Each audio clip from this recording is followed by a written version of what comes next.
There is progress for brothers seriously hurt in a boat explosion on the 4th, but recovery will still take months. That's right. So there's a lot of questions about how it happened. 11 Live Cheryl Preheim, she has more on what led up to this explosion and how their dad helped to save them. Matthew Miller says he doesn't have an explanation. He says it was a reliable boat, relatively new. He took his 3 sons and some other family and friends out on Lake Nottely. They were about to take one final loop of the day. Then a split second changed everything. Matthew Miller is losing track of the days as his sons are in the Grady burn unit. Can't explain what happened. He can't stop thinking about that moment that still seems impossible. It's north of Blue Ridge. A beautiful place. Family time. My dad's got a lake house there. Everything seemed perfect. It was our second tubing trip of the day. We already went out that morning, and we're gonna get one more in. Then the boat exploded, and it went off like a bomb. I mean, it just catastrophically exploded, and instantaneously we were surrounded by fire. You couldn't see anything but fire, and everybody screaming.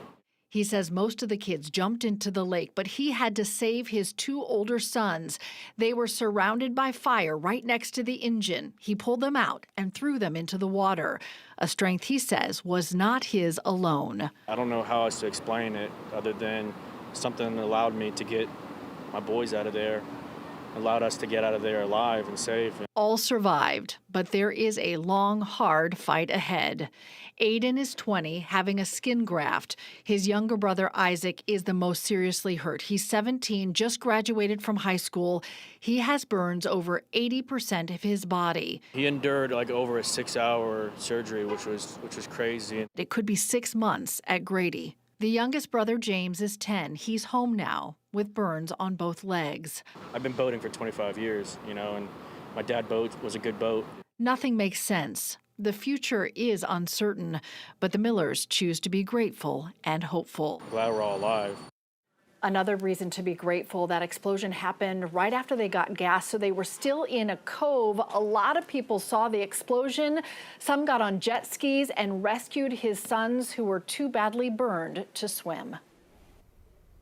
Now, we do know that the Millers, that they live in Canton, but right now we know that they are staying in Atlanta as long as their sons are at Grady. Loved ones, they did set up a GoFundMe to help out with these costs. We do have the link to this story on 11alive.com if you are able to help out, and we are certainly hoping that they all have a swift recovery.